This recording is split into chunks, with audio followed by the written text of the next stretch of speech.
Thierry Laurençon, bonsoir. Vous êtes là ce soir pour la conférence de l'association À propos, pour la souffrance au travail, le guide de survie de la souffrance au travail, enfin dans un monde du travail en souffrance. Ouais, dans un monde du travail en souffrance. Oui. Ouais, Est-ce que vous pouvez nous rappeler qui vous êtes, tout d'abord? Oui. Qui je suis? Oui. Vaste question. Donc je suis formateur, consultant sur les risques psychosociaux. Je veux dire qu'une grande partie de mon activité est destinée aux hôpitaux, où je m'occupe de gestion du stress, prévention de l'épuisement professionnel, prévention de l'agressivité et de la violence. J'interviens également en milieu carcéral et auprès d'entreprises. J'accompagne aussi des individus à titre individuel, sur la base notamment d'outils tels que la cohérence cardiaque, les neurosciences et la sophrologie, des gens qui sont en difficulté par rapport au stress et de plus en plus des gens qui sont en épuisement professionnel. Voilà.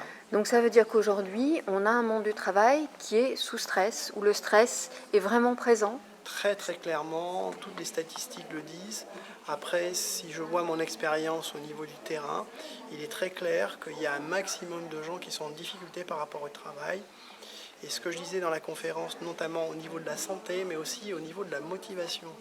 Donc au niveau de la motivation, ça se caractérise par un manque de sens. C'est-à-dire je viens au travail, mais je ne suis plus motivé pour venir au travail. Ce que vous avez appelé le présentéisme, en fait, c'est ça? Le présentéisme, c'est une manière, comment dirais-je, de me protéger. C'est-à-dire que je suis présent dans mon entreprise, tout simplement, mais sans, voilà, tout à fait, sans motivation, juste pour être là. Je n'ose pas basculer dans l'absentéisme parce que j'ai peur de représailles ou d'être évincé de l'entreprise, donc je tombe dans le présentéisme. Effectivement, c'est un mot assez récent et on a de plus en plus de gens qui sont dans le présentéisme. Et c'est assez compliqué justement au niveau des organisations et du groupe de gérer des personnes qui sont présentes mais qui ne sont pas là en même temps. Alors, il y a du stress et il y a peut-être du bon stress. Il y a du bon et du mauvais stress. Comment on fait la différence? Où est la frontière? Le bon stress, il nous aide à nous lever le matin. Si on n'a pas un minimum de stress, on ne se lève pas le matin. Donc le bon stress, c'est j'ai une demande, je réponds à cette demande, je sais y répondre. Ben là, on est dans un cas de bon stress. Un mauvais stress, ça va commencer à épuiser nos ressources, va commencer à provoquer de manière un petit peu sous-jacente de la souffrance. Et c'est là qu'on reconnaît effectivement un mauvais stress. Alors il peut nous atteindre, c'est ce que je disais aussi tout à l'heure, dans notre motivation. D'accord. Vous avez évoqué l'épuisement professionnel, ce qu'on appelle plus classiquement le burn-out. Ouais. Est-ce que vous pouvez en dire quelques mots? Comment ça se caractérise? Qu'est-ce qui se passe? Alors le burn-out, c'est littéralement être brûlé de l'intérieur. C'est-à-dire qu'en fait, vous n'avez plus d'énergie, c'est-à-dire qu'au niveau de vos surrénales qui sont censées envoyer toute l'énergie dans le corps pour faire face à la journée de travail, vous n'avez plus rien et vous êtes dans un état d'épuisement psychologique très avancé. Vous n'avez plus d'énergie pour faire face à ce qu'on vous demande. C'est quelque chose de gravissime où les gens qui sont atteints de burn-out mettent énormément de temps pour revenir dans leur travail quand ils reviennent. J'ai vu des gens ça faisait 18 mois qu'ils étaient en soins par rapport à cet épuisement professionnel. Alors l'accompagnement, là, il est clairement, il faut être accompagné par un médecin, voire un psychologue, et comprendre quelle est l'origine de ce burn-out, parce que ça s'inscrit aussi dans une histoire. C'est-à-dire que c'est des gens aussi qui ont peut-être des vulnérabilités, des fragilités. Il s'agit de les analyser, parce que si la personne revient au travail, qu'elle puisse à ce moment-là faire face, quoi.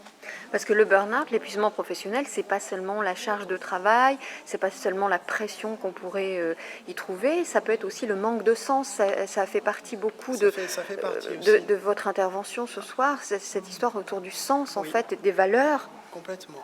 C'est-à-dire quelqu'un qui travaille à contrario de ses valeurs perd le sens. Quand il perd le sens, il perd aussi le goût. Perdre le goût, ça veut dire qu'il ne travaille plus avec plaisir et avec motivation. Et dans ce sens-là, il va vers l'épuisement professionnel. D'accord. Alors dans un premier temps, c'est souvent la motivation qui va être atteinte. Et après, ça va un peu plus loin. Alors, vous venez de prononcer un mot presque incongru, le mot de plaisir. Est-ce qu'on peut lier le plaisir au travail, le plaisir à l'efficacité? Est-ce qu'il y a un lien entre les deux? Complètement, Oui. ouais, quand on analyse les choses, c'est-à-dire que Je prendrais la métaphore sportive. Un sportif qui prend du plaisir, par exemple, à jouer dans une équipe de rugby, etc., ou une équipe qui prend plaisir à jouer, va être forcément efficace. Un salarié, c'est exactement la même chose. C'est-à-dire quand il y a une perte de plaisir, il y a une perte de sens, il y a une perte de ses valeurs, et là, il est clair qu'on va vers l'épuisement professionnel, on va vers la démotivation, on va vers des problèmes qui sont gravissimes. Et aujourd'hui, effectivement, c'est un mot qui peut paraître incongru, qui peut paraître même provocateur dans le monde du travail. C'est-à-dire que les gens ils se disent mais aujourd'hui j'ai un boulot, c'est déjà pas mal. Et prendre du plaisir, ça devient vraiment la cerise sur le gâteau. Ça devient un plus alors qu'en fait c'est la normalité des choses. Et même on continue d'opposer encore le bien-être des salariés et la production et la performance aussi. Ouais. Alors ça c'est un équilibre difficile à trouver. On comprend bien qu'une entreprise a besoin d'être efficace, de produire, etc. Une organisation, un hôpital ou autre chose. Maintenant, il y a un équilibre à trouver entre le bien-être du salarié. C'est-à-dire que plus on a des gens qui sont heureux au travail, plus on a des gens qui prennent plaisir au travail, et plus on a d'efficacité. On a de l'efficacité individuelle, et cette efficacité va aussi agir sur le collectif. C'est-à-dire qu'on a des gens qui coopèrent plus, des rapports qui sont plus pacifiés, parce qu'une des sources de motivation aussi qui est très importante, c'est le fait d'appartenir à un groupe qui fonctionne bien ensemble. Ça, c'est une des sources de motivation de certaines personnes. Et du coup, la question sous-jacente, c'est la question du management, du leadership. Vous avez évoqué ce qu'est un bon leader selon vous. En tout cas, voilà, c'est quoi un leader? Un leader, pour moi, très clairement, j'ai lu pas mal de choses sur le sujet.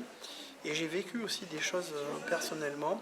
Un bon leader, donc c'est un capitaine qu'on a envie de suivre. Et pour suivre un capitaine, il faut qu'il ait deux qualités essentielles. La première qualité, c'est effectivement qu'il ait une compétence technique du sujet dans lequel il évolue. La deuxième qualité, et c'est ça qu'on voit moins aujourd'hui, c'est les qualités humaines. C'est-à-dire des qualités humaines, c'est une fiabilité dans la parole, une cohérence dans son comportement, voilà, une cohérence dans son comportement, et quelqu'un qui est fiable, en qui on peut avoir confiance et qui va traiter les gens avec équité. Donc ça va lui donner du charisme et ça va lui donner un pouvoir surtout d'influence, mais un pouvoir d'influence positif. Oui, pas de manipulation. Voilà, pas de manipulation, c'est-à-dire que c'est lui qui va donner le cap et les gens vont avoir envie de le suivre parce qu'on sait que c'est quelqu'un de fiable et qui a une réelle compétence humaine et technique.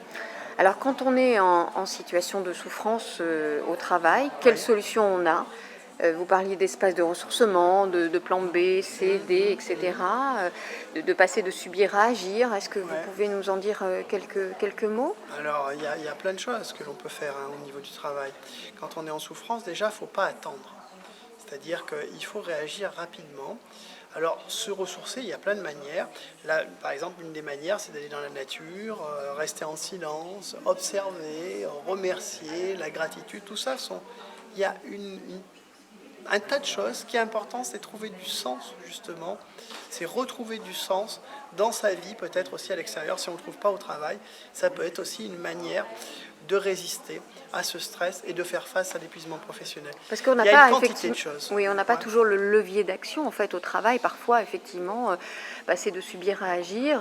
Voilà, on est dans des institutions, des organisations un petit peu lourdes et son propre pouvoir est parfois très limité. Donc, est-ce que à partir de soi, on peut faire des choses? Il faut se positionner en tant que sujet. D'accord. C'est-à-dire devenir sujet, acteur de son bien-être.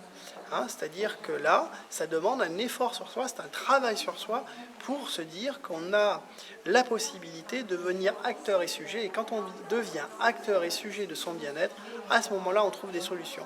Il y a des dizaines de solutions, voire des centaines de solutions. C'est à chacun de trouver, sachant qu'effectivement, je pense à la nature, au silence, au ralentir aussi. Ralentir, parce qu'aujourd'hui, on est hyper sollicité. Et le fait de prendre une décision et décider de dire, par exemple, dans ma semaine, dans ma journée, je prends des moments de pause, je ralentis, ça c'est déjà lutter contre le stress. Il y a des techniques que vous avez évoquées comme la cohérence cardiaque, dont vous êtes également spécialiste. Ouais. D'accord, donc oui. il y a une multitude de choses. La cohérence cardiaque est très puissante, mais après vous avez de la sophrologie, vous avez de la déconstruction du stress.